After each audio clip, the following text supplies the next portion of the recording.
Senior citizens may tampo kay Senator Amy Marcos.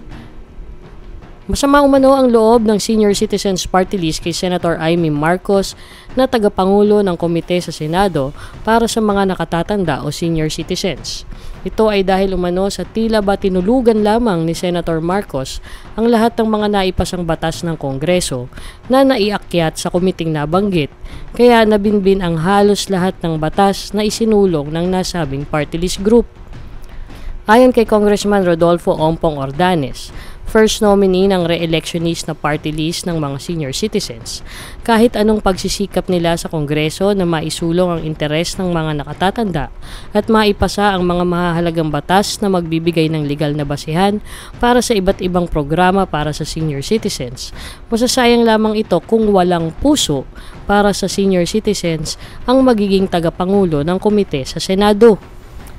May 9 na panukalang batas ang Senior Citizens Party List na naipasa sa Kongreso at naisumite na sa Senado na kinabibilangan ng House Bill 10423 o Universal Pension Act, House Bill 7576 o Early Voting Act, House Bill 8461 o Comprehensive Senior Citizen Welfare Act, House Bill 10174 o National Geriatric Health Act, House Bill 10188 o Senior Citizens Protection Against Fraud Act, House Bill 10312 o Enhancing the Discount on the Purchase of Goods and Services of Senior Citizens and Persons with Disabilities, House Bill 10313 o eGovPH Super App Bill, House Bill 10314 o Rationalizing the Benefits and Privileges of Senior Citizens and Persons with Disabilities, at House Bill 10985 o Employment Opportunities for Senior Citizens and Private Entities Incentives Act. Alam niyo po,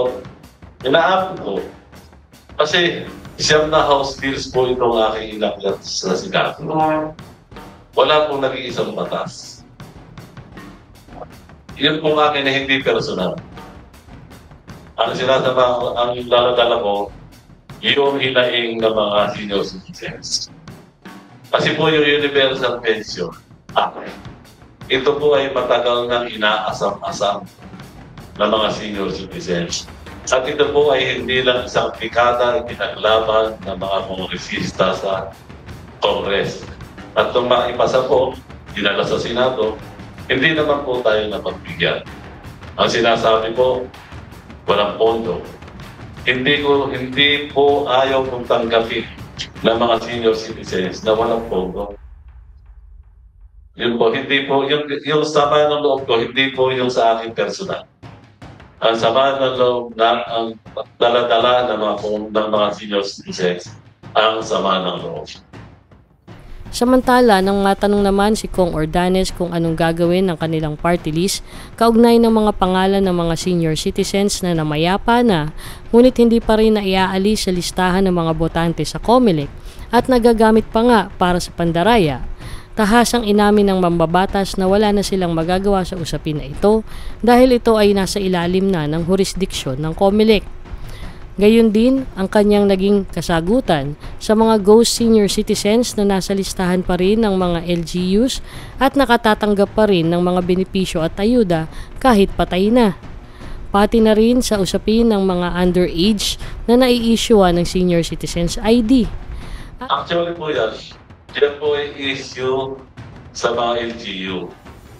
Ang ID po kasi ang nag-i-issue ay ang POSCA na under the Office of the Mayor.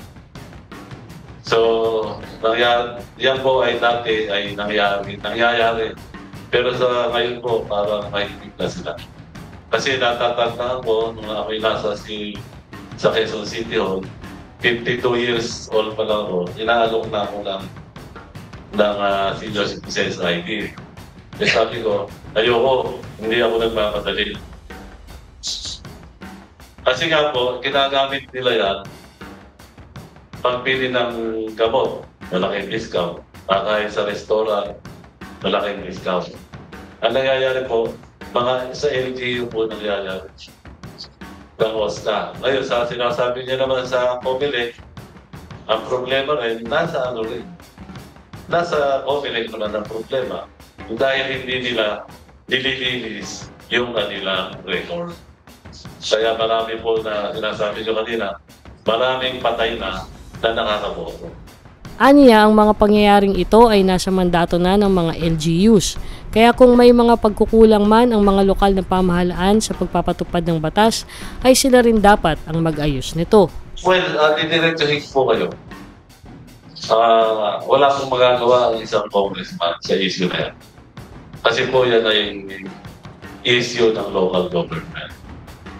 Ang ating pong trabaho ay gumawa po ng batas. Pero kung ang gumagawa po ng mga katiwalian ay nasa baba sa LGU, eh yun nga, nasabi sa inyo, ako yung diretso ko yung rinasagot na bilang congressman po, wala po akong magagawa sa mga ginagawa ng mga sa LGU. Makakahati ng Senior Citizens Party List sa boto ng mga nakatatanda ang iba pang bagong sibol na party list groups na kumakatawan din di umano sa mga senior citizens. Ako po si Baron RJ E. Laurea, nag-uulat para sa Kalinangan TV.